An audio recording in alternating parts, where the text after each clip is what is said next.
Marco Rubio not having a good weekend, failing to win any major state primaries. Or he did take Puerto Rico. That news came in early this morning. Conant is with us, Rubio spokesperson. Caitlin, thanks very much for joining us.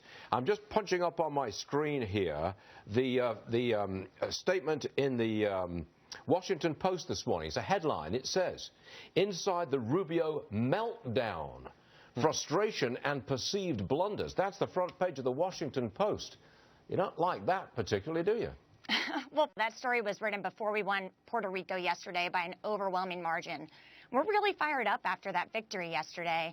We won by over 70%, and I think it just shows the point that Marco Rubio is not only the person who can unite Republicans, but he can also grow the party. There are 50,000 registered Puerto Rico Republicans in Florida. We're looking ahead to March 15th, and we feel really good about our chances there. Look, but you don't have a clear path to victory, do you? I mean, the delegate count's not there. So no one is close to the delegate count right now, and it's an open race as far as we see it. And but you can't catch up with Trump or Cruz. In delegate count, it's virtually impossible to do that unless you win everything, and odds are you won't. Marco's going to win Florida, and that's what we're focused on right now. He's hitting the ground running this week. He's won there before, and he's going to keep telling people that Donald Trump is not the conservative who should lead our party. And we've seen that message has been working, because on Saturday, Trump didn't do as well as he was anticipated to do. He did not end up winning all 4 of those races. So Marco's won as an underdog in Florida before. He beat Charlie Crist, frankly, by doing the same thing, reminding people that he is not a true conservative.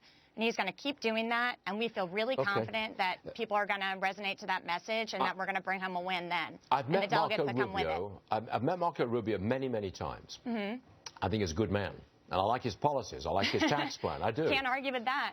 But I think when he went after Trump and all these personal backwards and forwards, the small hands, the sweating, the orange, I don't think that made your guy look presidential. I think it hurt him. I think people were a little embarrassed by it. So Donald Trump is a bully, and I think Marco had to swing at him and fight back, because sometimes that's the only way that you can act as a bully. But in hindsight, would you have done it the same way? You know, Marco wants this to be about policy issues, and that's what the debates are supposed to be about. I think the media has given a lot of coverage to the insults that Donald Trump has been throwing, and I'd like this to be more about policy, because at the end of the day, Marco Rubio is the one person who knows the struggles that working families face. He has a plan to uplift the economy. He knows how to keep our country safe, and he wants to talk about that. And that's why this week you'll see in Florida, he'll be focused on policy and reminding people that Donald Trump, frankly, does not have solutions to any of the serious issues we face today. Conant, thanks very much for joining us. You got a tough job, but you came on the show, and we appreciate that. Thanks so much. Thanks for having me. Sure thing.